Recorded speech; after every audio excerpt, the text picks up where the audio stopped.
Individuals দের কথা আমরা বলছিলাম, কিন্তু আসলে দলগতভাবে পারফর্মটা করতে হয়।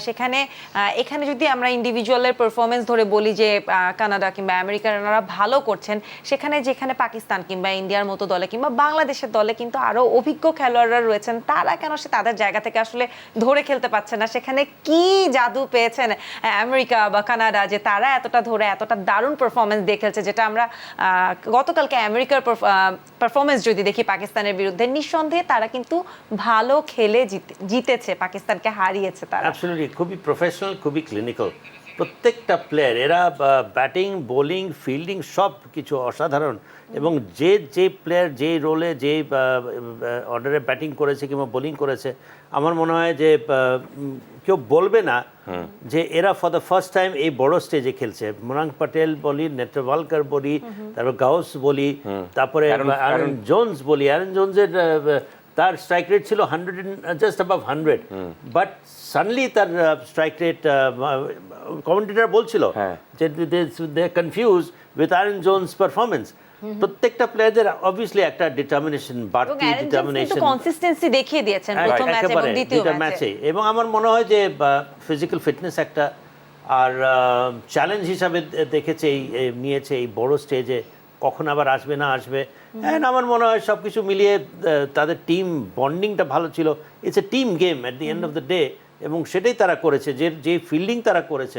আমার মনে হয় সব কিছু মিলিয়ে ভেরি প্রফেশনাল, ভেরি এনকারেজিং। সে সময় আমরা কিন্তু ধরে নিয়েছিলাম যে জয়টা পাকিস্তানেরই নিশ্চিত, কিন্তু সেখানে ইউএসএও কিন্তু ঠিক ধরে ফেললো এবং ড্র করে আবারও সুপার ওভারে গেল। একটু যদি সুপার ওভারের খেলাটা নিয়ে, এই দুই দলের এটাকে কতটুকু কামব্যাক বলা যায়, বা কাদেরটা স্ট্রং কামব্যাক ছিল, এবং সুপার ওভারটা নিয়ে একটু শুনতে চাই। এখানে প্রেশারটা হ্যান্ডেল করেছে ইউএসএ বেটার।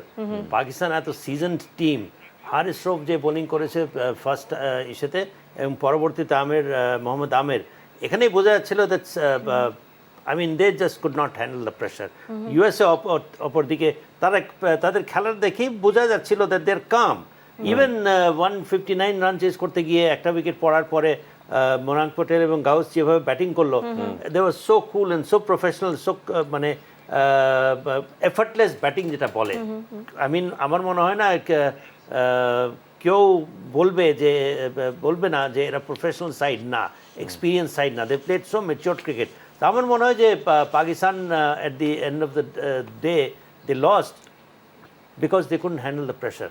এবং আনপ্রেডিক্টেবল একটা team, who knows next time next খেলা হয়তো বা ইন্ডিয়াকে বিট দিয়ে দিতে পারে। বাট এই টিমটা ওই রকম টিম আবার মনে হচ্ছে না পাকিস্তানের।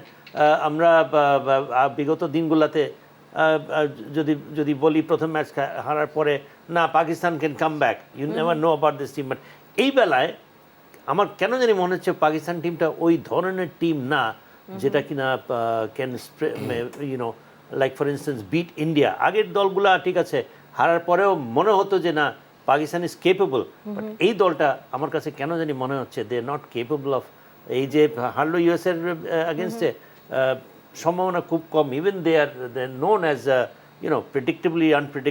আনপ্রেডিক্টেবলি প্রেডিক্টেবল, যাই বলি না কেন, ইট ফিটস পাকিস্তান। এবং কালকের খেলাটা তো দেখিয়েই দিল।